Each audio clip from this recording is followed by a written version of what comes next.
There is a particular kind of mental spiral most people know but rarely talk about openly. Someone enters your life, sometimes briefly, sometimes unexpectedly, and suddenly your mind will not let them go. You replay conversations, you analyze their words, you check your phone more than you want to admit. You build entire futures in your imagination with someone you may barely know. And then comes the shame, the quiet voice asking why you cannot simply move on.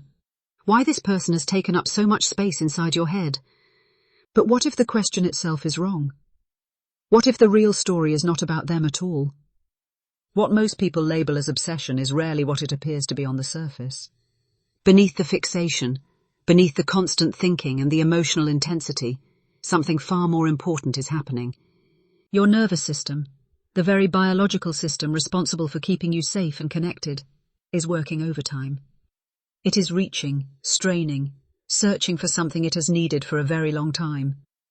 And it has decided, rightly or wrongly, that this particular person might finally be the one to provide it. Psychologists use the term limerence to describe that overwhelming, all-consuming state of romantic fixation, where another person occupies your thoughts almost constantly. It feels electric. It feels urgent. It can feel like love in its most intense form. But limerence and love are not the same thing, and understanding the difference changes everything. Love, in its healthiest expression, is grounding. It feels like safety, like being known, like choosing someone and being chosen in return with both feet on solid ground.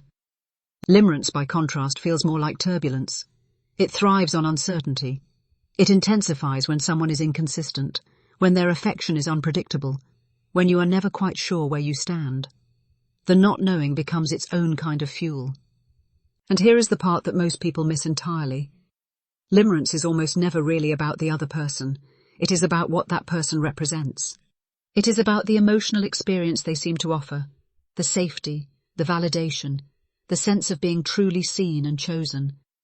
They have become, in your nervous system's language, a symbol of something you have been quietly longing for, possibly for years, possibly for most of your life. When someone reflects back to you a quality or a feeling you have been deeply craving, your mind does something remarkable.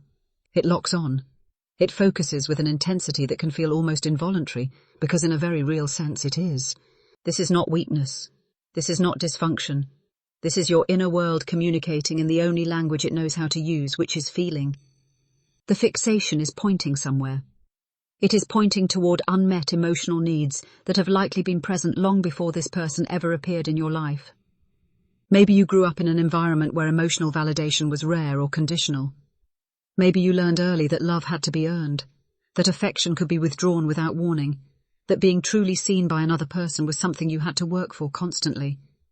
Those early experiences do not simply disappear when you become an adult. They go underground.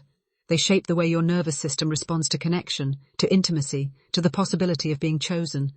So when someone comes along who offers even a glimpse of what you have always needed, even a partial reflection of the safety, or the warmth, or the recognition you have been quietly starving for, your mind does not respond casually.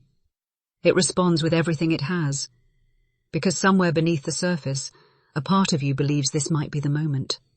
This might be the person. This might finally be the experience that fills the space that has been empty for so long. There is another layer to this that goes even deeper. Sometimes the people we become fixated on are not just representing unmet needs. They are reflecting back parts of ourselves that we have lost touch with, qualities we once had or always wanted, but learned somewhere along the way to suppress or deny. Perhaps they carry a kind of confidence you were taught was arrogance.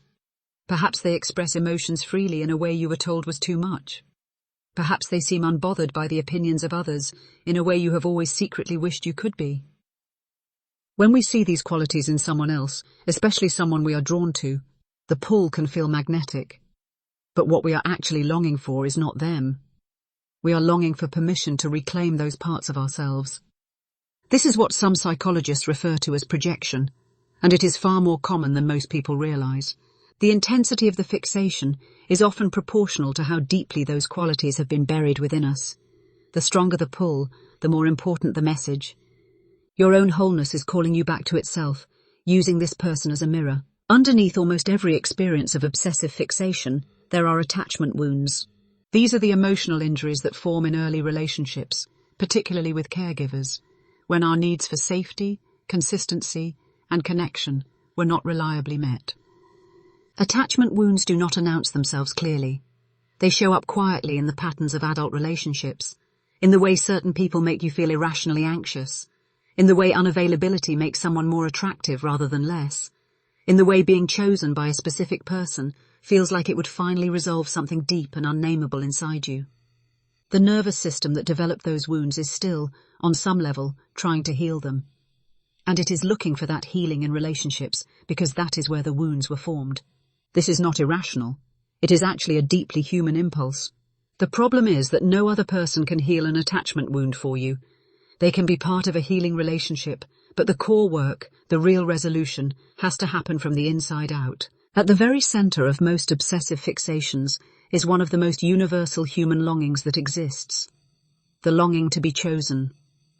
Not tolerated. Not convenient. Not an option among others. Chosen.